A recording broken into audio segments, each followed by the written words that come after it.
This is the Miroir Roku TV Smart Projector RK100. If you want helpful Roku videos, you've hit up the right channel. I'm Dave We. Please subscribe for lots of Roku videos. So 720p is what this resolution of the projector is, and it's 150 ANSI, so that's the brightness level.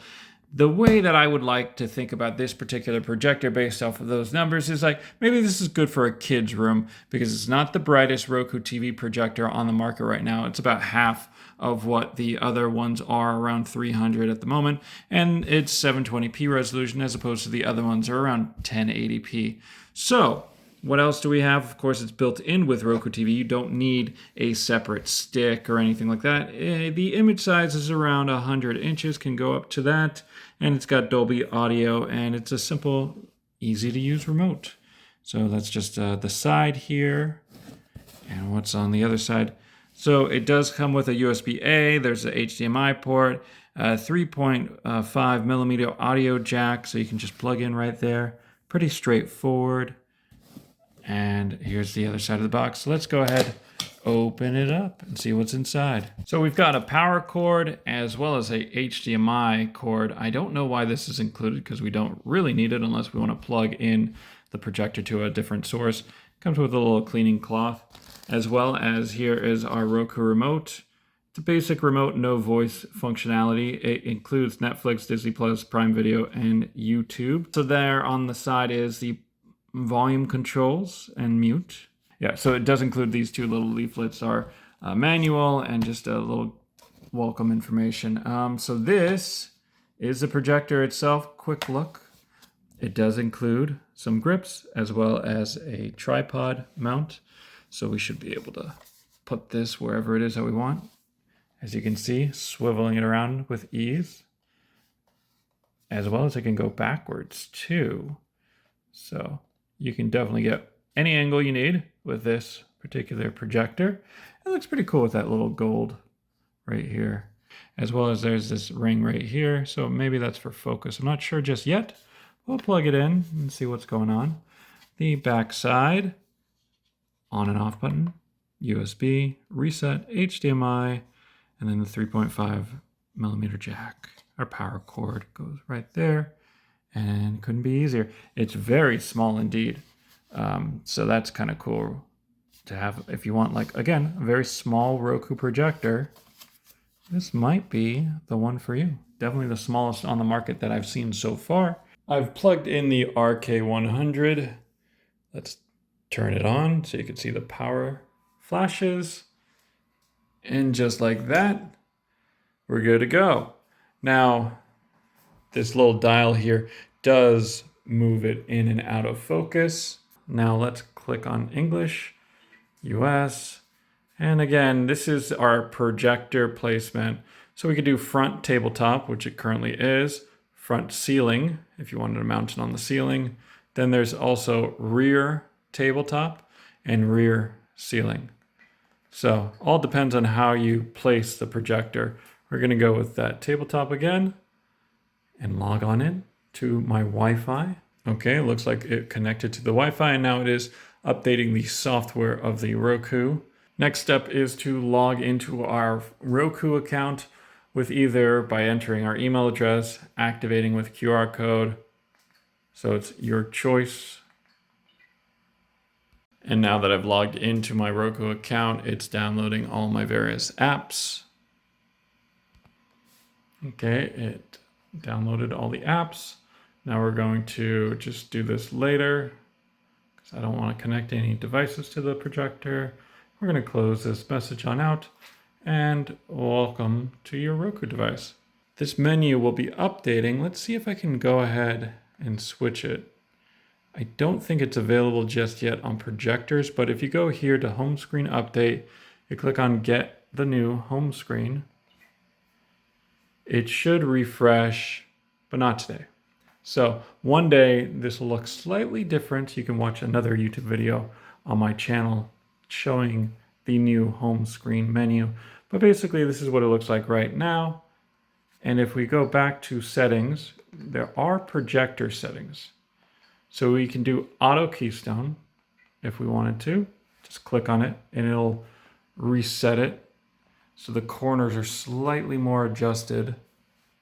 I don't know if you can tell at home, but if I move it around, you see how it's all messed on up right now? And then that flicker, it will adjust the keystone to try and be a little bit more flush with the wall. Let's click on it again. So again, it looks more flat, more easy to see, because I can actually see the line veering off right here on the wall, the projector, but now the image is right here.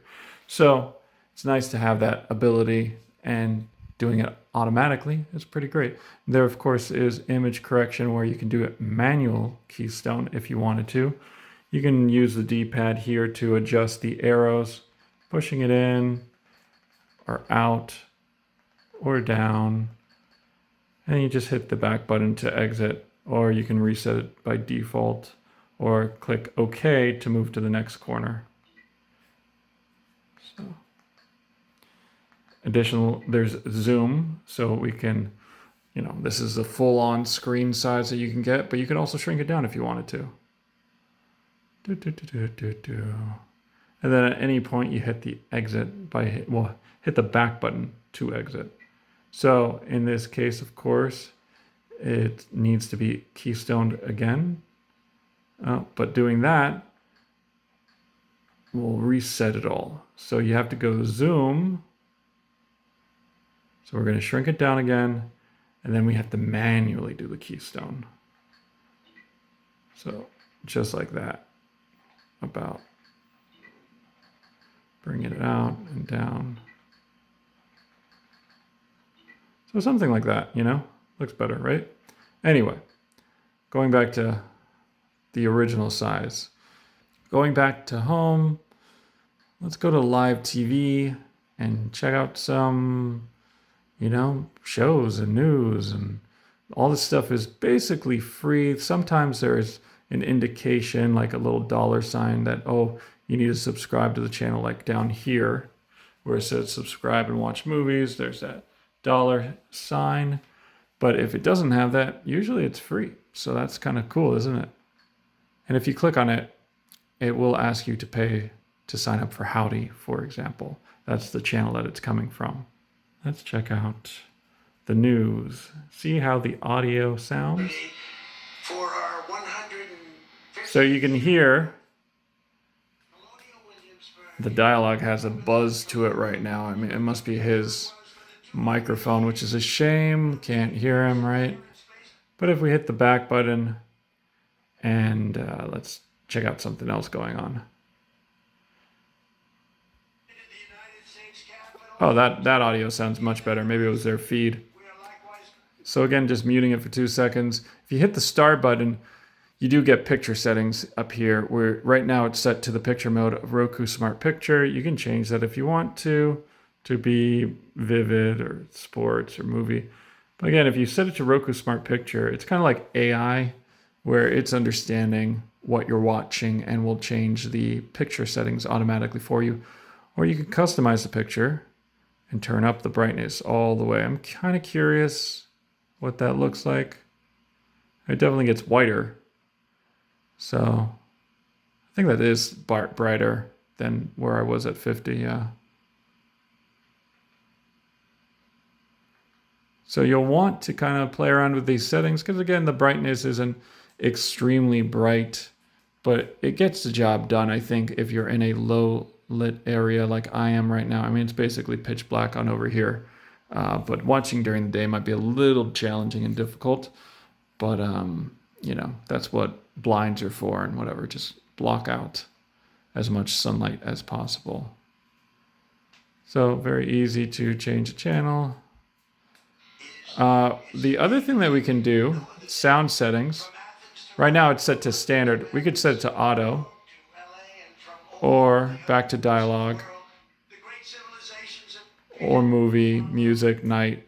So the idea being that, if you want to listen to music, maybe it'll give you more bass. If you want to give it dialogue, it'll give you more, dialogue, speech capabilities. Or you just leave it on auto, and again, it'll decide what setting is fitting for your particular show. You can also turn the picture off altogether and just listen to it. If you're, listening again to music and you don't want to watch anything on the screen, you could just turn off your projector, which is pretty cool. So the dialogue was okay.